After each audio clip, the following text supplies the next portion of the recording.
Welcome. You've splash landed into this Prosecco-laden podcast, straight into the woo-woo pool with the crew of Ohm-g. We're just a simple group of tragically imperfect and highly empathic BFFs, exploring a wide range of atypical topics with humor, grace, and curiosity. This is Ohm-g.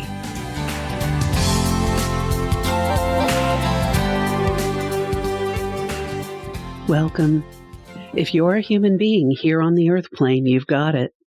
That devil trickster whispering in your ear, feeding you some self-destructive BS about what your truth is. Ugh. But how do you know the difference between your trauma and your truth? Let's dive into that. You're here with the crew of Ohm-g, the podcast. Welcome back, y'all. This is Brenda here. This is Chandra. And it's Aaron. And Lynn. And Camille. The whole team. Who wants to kick off talking about our trauma, y'all? Well, Well, as everyone looks in the opposite direction from Brenda. Yeah. There's a question that I've been struggling with. And it's like, because the more I read and the more I see, there's so much overlap in the symptoms that it's like, is all this ADHD and autism and depression and anxiety, is it just trauma response? Is that why everybody seems to have it now? Because the symptoms are the same. Right. There's just certain ones that are unique to this, but it's maybe one or two, and then there's one or two over here. And it's stuff that we've all talked about multiple times. Racing thoughts, low self-esteem, stimming, like picking at your fingernails, things like that. Overanalyzing conversations or practicing conversations in your head before you have them. Ding, ding, ding, ding, ding. Lifted shoulders, like realizing that you always have tension in your shoulders. That's bad for me. Same. And intrusive thoughts, just like coming out of nowhere. And it's like, that's not my thought. And you get stuck on the wheel of it. Yeah. And it's like it just feels where everything feels overwhelming.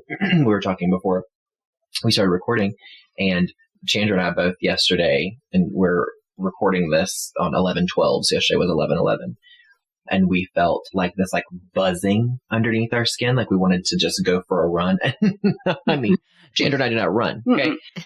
But it was like you just wanted to get out of your body because you were so anxious and whatever. And we both sort of think that it's new frequencies that we're getting, and trying to integrate that. Maybe that's why I was sneezing so much yesterday and today. It could be. I'm integrating new energies into my head. That's right. It's got to get all the old out, It's very, very possible. But actually, skin crawlies is one of the symptoms. As a trauma response. Of the trauma response. Wow. Oh, really? Yeah. Huh. This is one that I found really interesting because I didn't know I did this, but you have to control your environment. Mm-hmm. And the example that they gave was because you feel so out of control everywhere else, you procrastinate going to bed because that you can control when you lay down, when you fall asleep. Right. So to have a period of time that you feel like I'm in control because somebody tells you what time to be at work. Right. Somebody tells you what time they want to have dinner. Mm-hmm. That you can own that time. Yeah.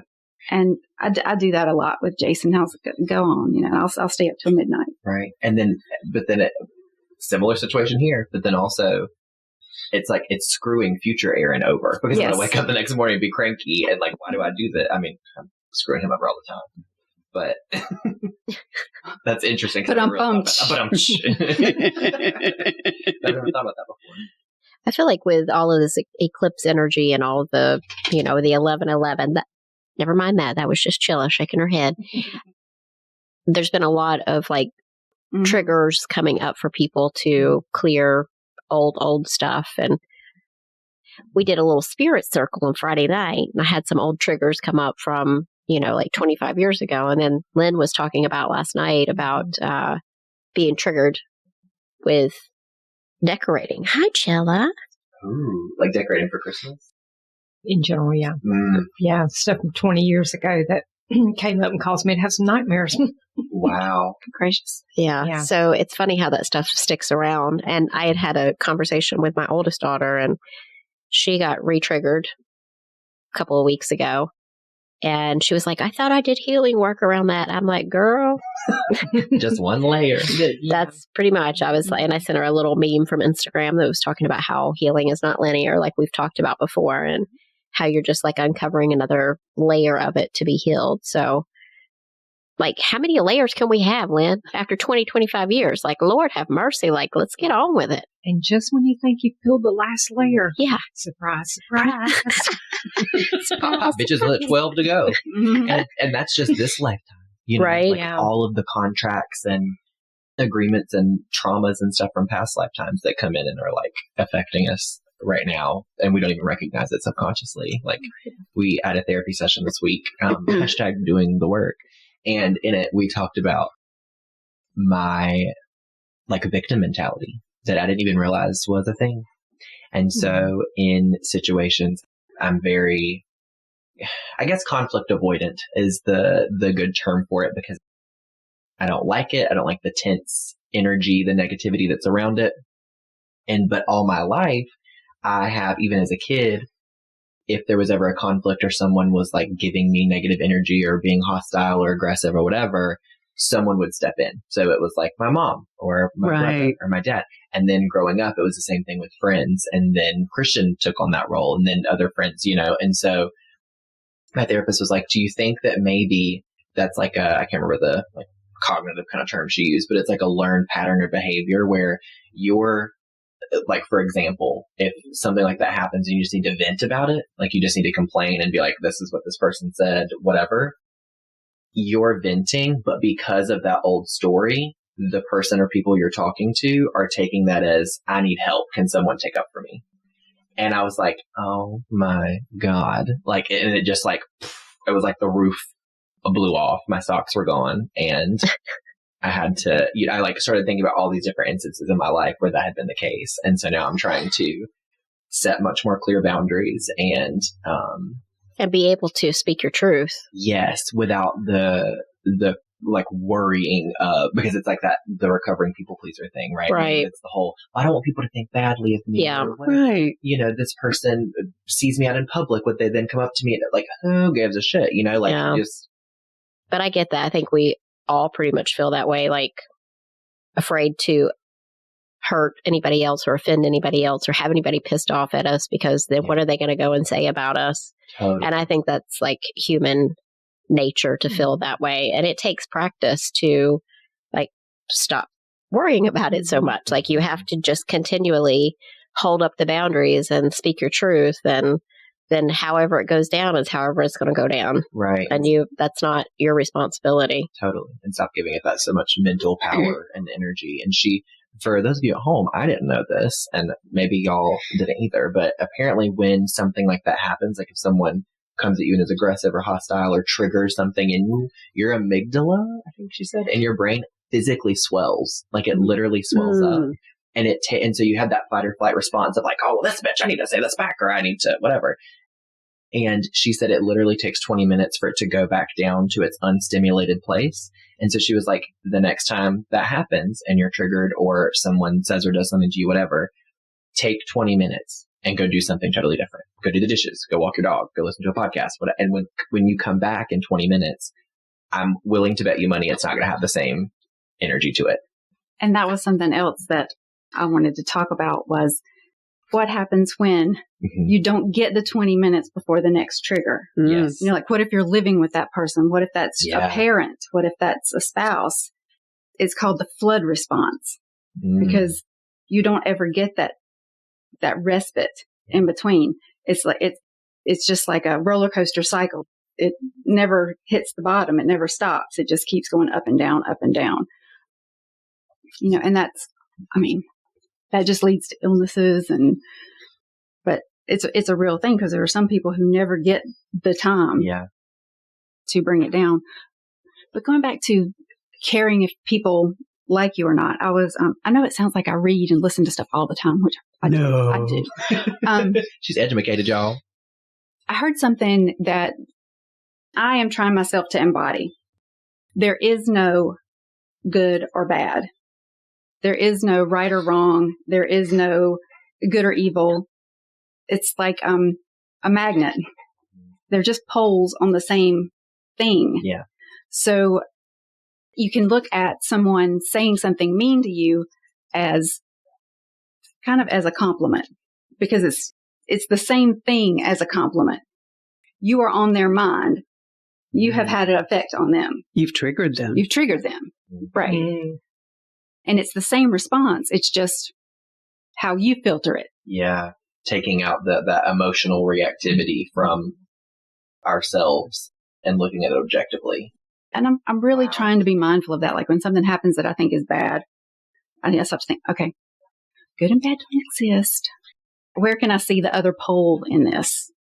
It's not a miracle, but it does take the power out of some things. For sure. Yeah. I think it gives you a little bit more compassion too.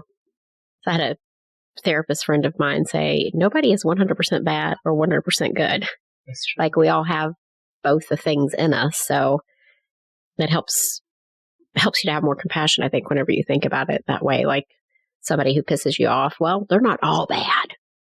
That's just one part that's not great. Mm-hmm.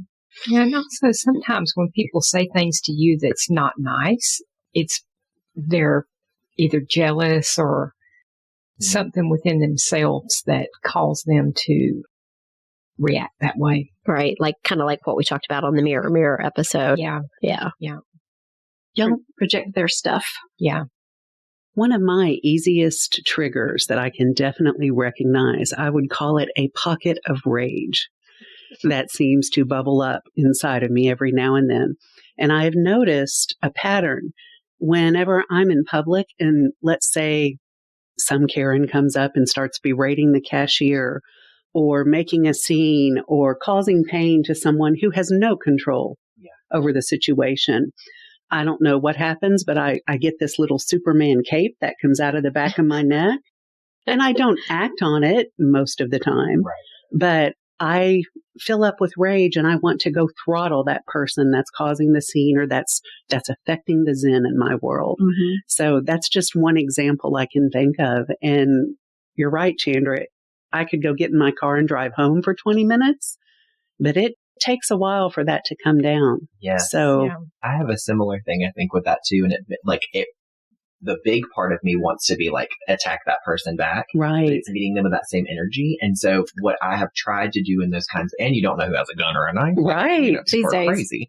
And so I always try to go up to that cashier or that barista or whatever and just say like, I'm so sorry that just happened. And on behalf of humankind, I apologize. yes. Right. And, I often kind of make a joke, like I'm a middle school teacher and my 13-year-old's act more mature than that. Just, you know what I mean? And so we kind of like had this like moment of humanity of like, that person is the problem. Not even the person, their behavior was the problem. And like, I see you and I've worked in customer service before and been there too, Yeah. It's a good one. And it always shocks me that I want to react in the same way that I'm hating this other person for doing. Yes. That's the weird. I have a thought about that. Okay.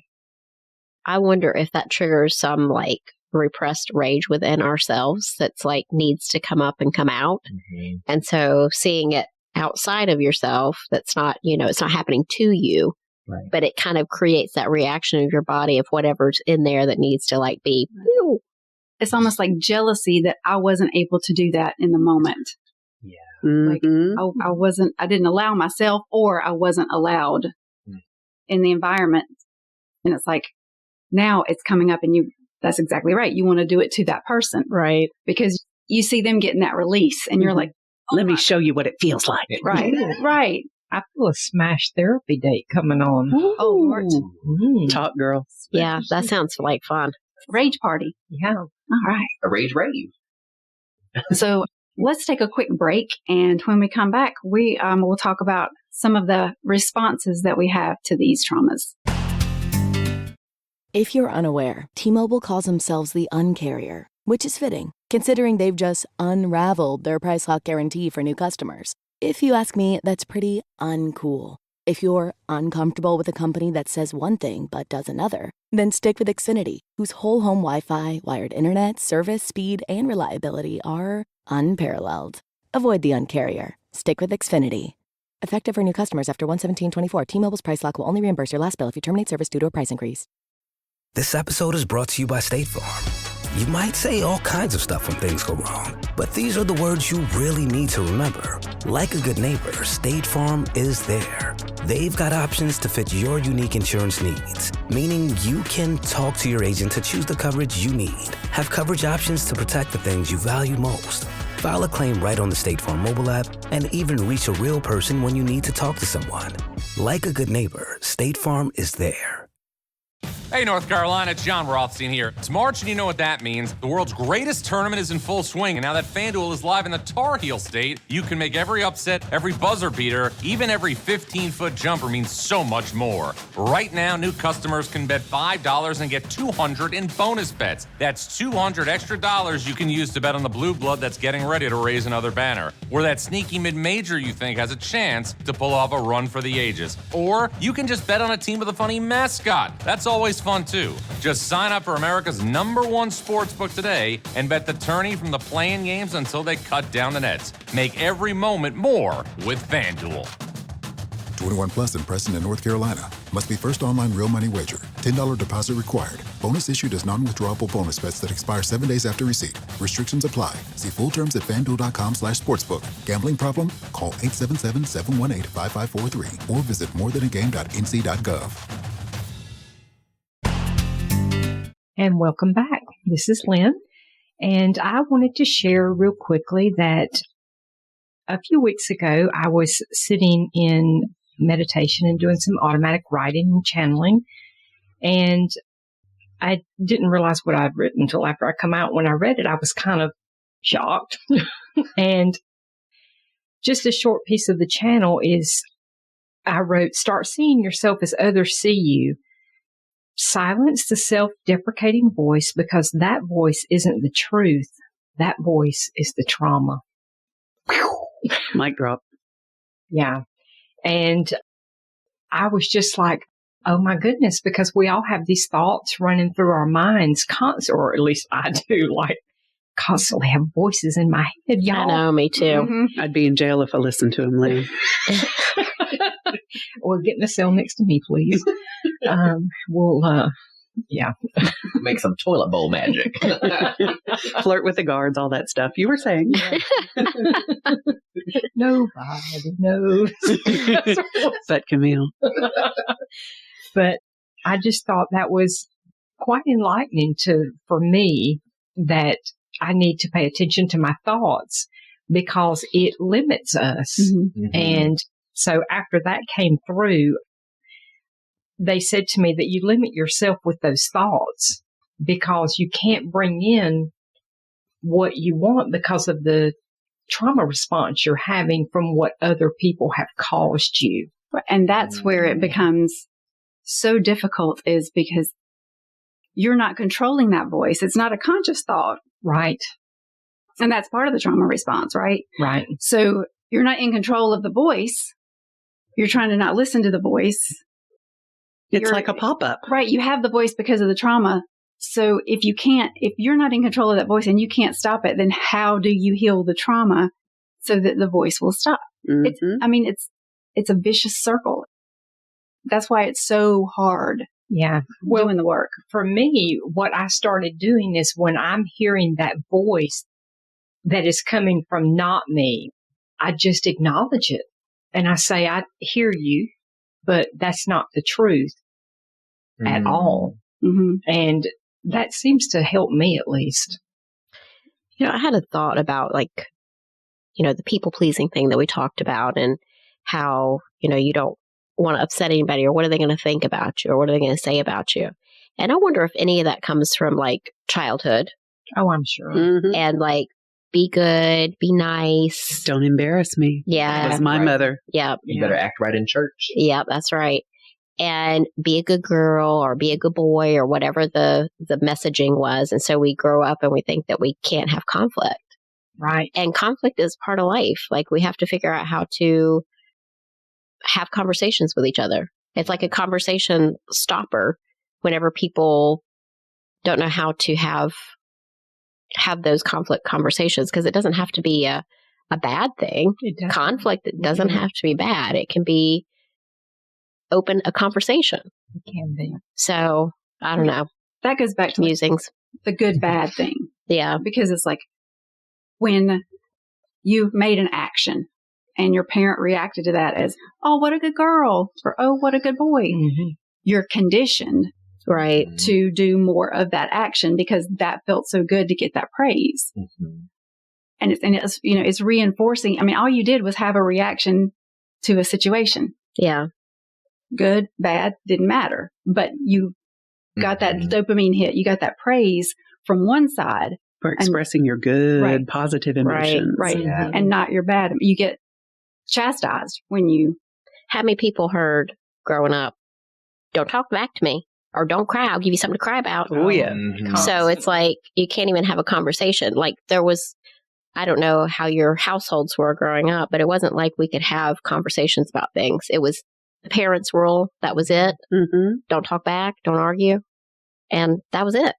Mm-hmm. Yeah, you couldn't have an opinion at my house. No. Because if you did, you were wrong. Right. And you couldn't come to the dinner table unless you had a smile on your face, because no one wants to see that ugly, sad, crying face. Mm-hmm. Oh, Jesus. Oh, yeah. And there's I'm just thinking about tools that I have now in my adulthood to help process those kinds of emotions instead of yelling or being argumentative or whatever. And even as a parent, it would have been so different, I think, to be you don't have to agree with this rule or this whatever, but go into your room, turn some music on and journal for 10 minutes and get your feelings out that way. And then we can come and talk about it. Bravo. Or go, you know what I mean? Something like that would just be so much healthier. And so you take it away as it is traumatic, to be okay, it's only good to experience and express quote unquote good emotions, and the bad ones have to go away and you repress them. And then you're standing in a Costco checkout line wanting to stab someone, right? Being hateful to someone. And so, oh shit, I lost it. I was going, and now it's so go in the journal. Yes. And so I think, that's right. We take that traumatic experience and it turns into a story that we tell ourselves. Mm-hmm. You have to be nice. You have to be liked by other people. You have to be validated by other people. And we don't even recognize it. It's all subconscious. And then you're 30 and I think you sent it to me. It was Taylor or something. Yeah. She's the comedian where she's talking about in your 20s, you're thin, but you're a mess. There's nothing, you make no sense. You don't have a gut to trust yet. Yeah. She's but you got to get your shit together before 30. Because winter's coming and the pond is going to frost over. Oh, yeah. You got to get there's daddy issues. Let's get that out of there real quick. Right. You need to be prepping. You need to be prepping for the winter. Exactly. Oh, codependency. Let's fish that one out of the river. It's very funny. I have a question for everybody. The example I just gave about, the rage popping up. What is an emotion that has been brought out of you through a trigger that really, really shocked you? Because you're that's not who I am. Why is this coming up? That's how I felt about the rage thing. Anyone else? Mine is definitely rage. Okay. Sorry. It's trying to come out right now, girl. I put her back in. Get back down in there, girl. Go on, get out of here. Mine is definitely rage. Okay. Sometimes I just feel like I could just take somebody down. It helps you understand what a crime of passion is. It really does. Know what? Don't ever put me on the jury. No. With somebody that snapped, because I can't understand that. Because you'd be come sit by me, girl. Yeah. Mm-hmm. I'd be not guilty. But it is, because I'm not I'm not a violent person. I don't condone violence. I'm very peaceful. I just want to be at home with my Christmas decorations and, just let me put a tree up, or decorate something or cook something. I'm very mellow. I'm very low key, very mellow. But there have been times that I thought, man, if I could just reach over there and grab you by the throat, I would feel so much better. Yeah. Mine is absolutely anger, because I actually have two, I think, that surprised me. Spill it. Here's the tea. One is definitely anger, because in processing the relationship with my mother, I was very surprised at how angry I was at her. I was shooketh by how angry I was with myself. that I didn't choose differently when I had a chance, or didn't even know I had a chance to choose differently. Mhm. And I don't know a word for the other one because they all sound so, I don't want to say bad because I've been preaching there's no good or bad, but they all sound so low vibrational. Mhm. But I would call it hatred or loathing. We're all good and bad. Yeah. I get shocked at how deep my self-loathing goes. That's a good one. Sure. Yeah. Yeah.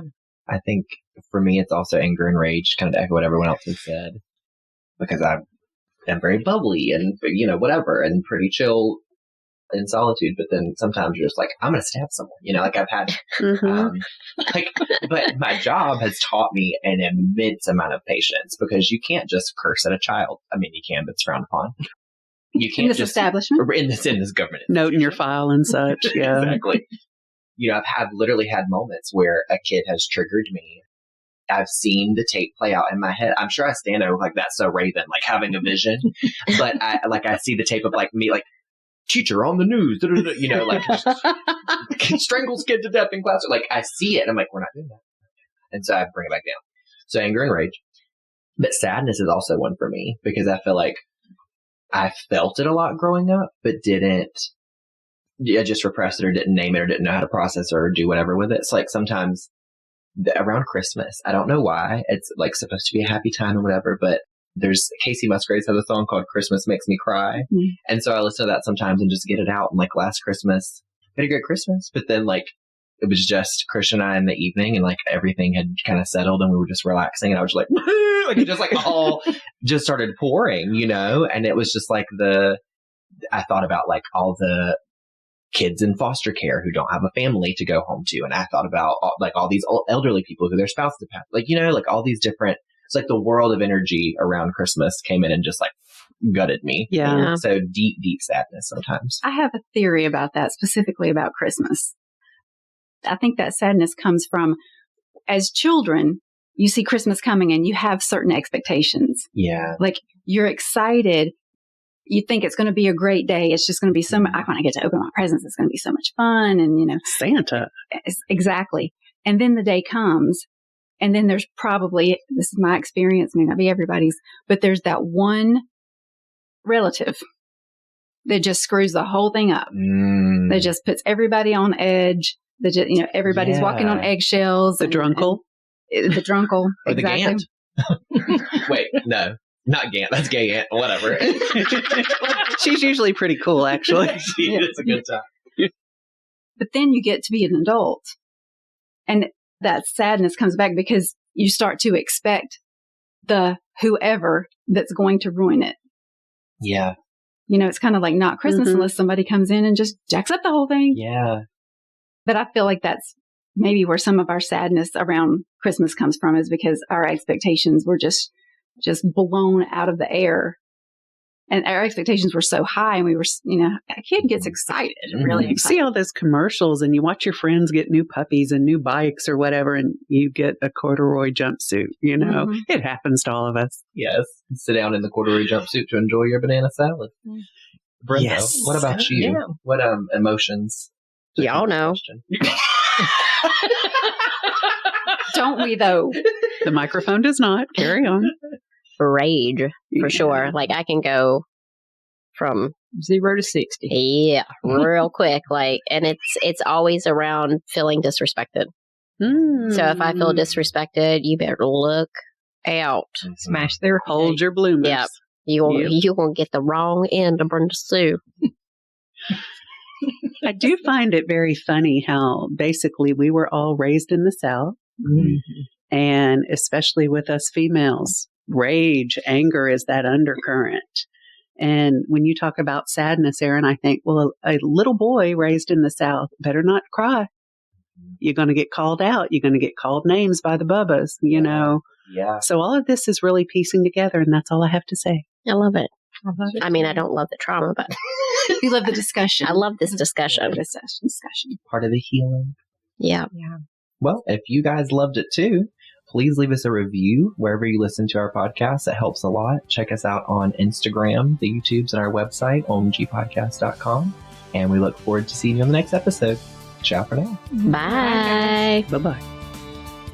Thank you for joining us today. Please follow and subscribe to our podcast on Apple, Stitcher, Spotify, or wherever you get your podcasts, and leave a review. It's so easy to do and such a huge help for us. We appreciate your interactions so much. Want to join us at our table? Make sure to check out our YouTube channel and join our Facebook community.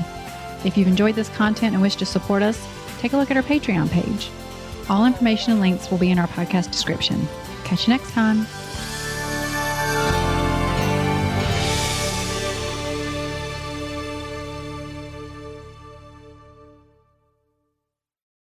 This podcast is part of the Sound Advice FM network. Sound Advice FM. Women's voices amplified.